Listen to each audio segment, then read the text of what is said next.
നമസ്കാരം, ഫിലിമി ബീറ്റ് മലയാളത്തിലേക്ക് സ്വാഗതം. കംപ്ലീറ്റ് ആക്ടറും യുവ സൂപ്പർ സ്റ്റാറും ഒരുമിച്ചെത്തുന്നു എന്ന് അറിഞ്ഞതു മുതൽ പ്രേക്ഷകർ അത് ആഘോഷമാക്കി മാറ്റിയിരുന്നു. മുരളി ഗോപിയുടെ തിരക്കഥയിൽ ഒരുക്കിയ ടിയാന്റെ ഹൈദരാബാദിലെ സെറ്റിലേക്ക് ആന്റണി പെരുമ്പാവൂരെത്തിയും പൃഥ്വിയും സംഘവും മോഹൻലാലിനെ കാണാൻ പോയതുമൊക്കെയായിരുന്നു അന്നത്തെ വാർത്ത. അഭിനേതാവ് എന്നതിന് അപ്പുറത്ത് ഒരു ചുവട് കൂടി മുന്നേറാനുള്ള തയ്യാറെടുപ്പിലായിരുന്നു പൃഥ്വിരാജ്. മോഹൻലാലിനോട് കഥ പറഞ്ഞപ്പോൾ തന്നെ അദ്ദേഹം ഈ ചിത്രത്തിന് ഡേറ്റ് നൽകി. തിരക്ക് പിടിച്ച അഭിനയ ജീവിതത്തിനിടയിൽ ഈ സിനിമ എന്ന് യാഥാർത്ഥ്യമാകും എന്നായിരുന്നു എല്ലാവരും ചോദിച്ചത്. ക്യാമറയ്ക്ക് മുന്നിൽ നായകനായി അഭിനയിക്കുമ്പോഴും പൃഥ്വിരാജിന്റെ മനസ്സിൽ സംവിധാന മോഹമുണ്ടായിരുന്നു. പൃഥ്വിരാജ് പ്രൊഡക്ഷൻസിന്റെ ബാനറിൽ പുറത്തിറങ്ങിയ 9-ൽ നായകനായി അഭിനയിക്കുന്നതിന് ഇടയിലും ലൂസിഫറിനായുള്ള തയ്യാറെടുപ്പുകൾ നടത്തിയിരുന്നു ഈ താരപുത്രൻ. മാസങ്ങളോളം നീണ്ട പ്രയത്നത്തിന് ഒടുവിൽ തിയേറ്ററുകളിലേക്ക് എത്തിയ സിനിമയ്ക്ക് ഗംഭീര പ്രതികരണമാണ് ലഭിച്ചുകൊണ്ടിരിക്കുന്നത്. പഴയ മോഹൻലാലിനെ തിരികെ കിട്ടിയതിൽ സന്തോഷത്തിലാണ് ആരാധകർ ഉള്ളത്. ഇതിന് പൃഥ്വിരാജിന് നന്ദി അറിയിച്ചും ആരാധകർ എത്തിയിരുന്നു. തിരുശ്ശേരിയിൽ പൃഥ്വിരാജ് സുകുമാരൻ എന്ന പേര് കാണിച്ചപ്പോൾ തന്നെ വികാരാതീതനായ പൃഥ്വിരാജിനെ കുറിച്ചുള്ള കുറിപ്പ് കഴിഞ്ഞ ദിവസം വൈറലായി മാറിയിരുന്നു. സുപ്രിയക്കും മോഹൻലാലിനും ഒപ്പമുള്ള ചിത്രങ്ങളിൽ കണ്ണിലെ ആ നനവ് പ്രകടമായിരുന്നു.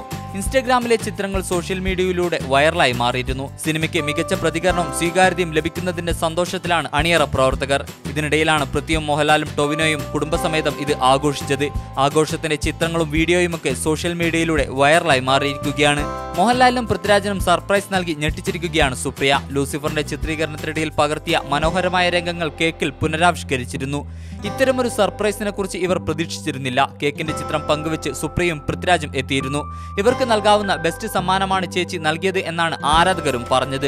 കേക്ക് മുറിച്ചുകൊണ്ട് ലോകത്തിലെ ഏറ്റവും വലിയ ഡയറക്ടർ ആവട്ടെ പൃഥ്വിരാജ് എന്നായിരുന്നു മോഹൻലാൽ പറഞ്ഞത്. ഇത് കേട്ടയുടൻ അദ്ദേഹത്തിന്റെ കാലിൽ തൊട്ട് വണങ്ങുകയായിരുന്നു പൃഥ്വിരാജ്. കുട്ടിക്കാലം മുതലേ തന്നെ പൃഥ്വിയെയും കുടുംബത്തെയും അറിയാമെന്നും ഇപ്പോഴത്തെ വളർച്ചയിൽ സന്തോഷമുണ്ടെന്നും അദ്ദേഹം പറഞ്ഞിരുന്നു. പുതിയ ചിത്രമായ കൽക്കിയുമായി ബന്ധപ്പെട്ട തിരക്കുകളിലാണ് ടൊവിനോ തോമസ്. ലൂസിഫറിന്റെ പ്രൊമോഷൻ പരിപാടികളിലെല്ലാം തന്നെ അദ്ദേഹം പങ്കെടുത്തിരുന്നു. ഭാര്യയ്ക്കും മകൾക്കും ഒപ്പമായിരുന്നു അദ്ദേഹം ലൂസിഫർ കണ്ടത്. വിജയാഘോഷം ഫോട്ടോയിൽ പകർത്തുന്നതിന് ഇടയിലാണ് ടൊവിനോ ലൈറ്റ് ബോയ് ആയി മാറിയത്. അഭിനയത്തിൽ മാത്രമല്ല തനിക്ക് ലൈറ്റിംഗിലും പിടിയുണ്ടെന്നായിരുന്നു നർമ്മത്തിന്റെ മേമ്പൊടിയിൽ ടൊവിനോ കമന്റ് ചെയ്തത്. ഇതേസമയം സർപ്രൈസ് നൽകി ഞെട്ടിച്ച ഭാര്യയ്ക്ക് നന്ദി അറിയിച്ച് പൃഥ്വിരാജും രംഗത്ത് എത്തിയിട്ടുണ്ട്. ഇതിലും മികച്ചൊരു സർപ്രൈസ് ഇനി ഏട്ടന് ലഭിക്കാനില്ല എന്നായിരുന്നു ആരാധകരുടെ കമന്റ്. ഒരൊറ്റ ഫ്രെയിമിൽ പോലും മോശം പറയാനില്ലെന്നും ഇനിയും സംവിധാനം ചെയ്യണമെന്നുമായിരുന്നു ആരാധകർ അദ്ദേഹത്തോട് പറഞ്ഞത്. പൃഥ്വിരാജിന്റെ പോസ്റ്റും ഇതിനോടകം തന്നെ വൈറലായി മാറിയിരുന്നു.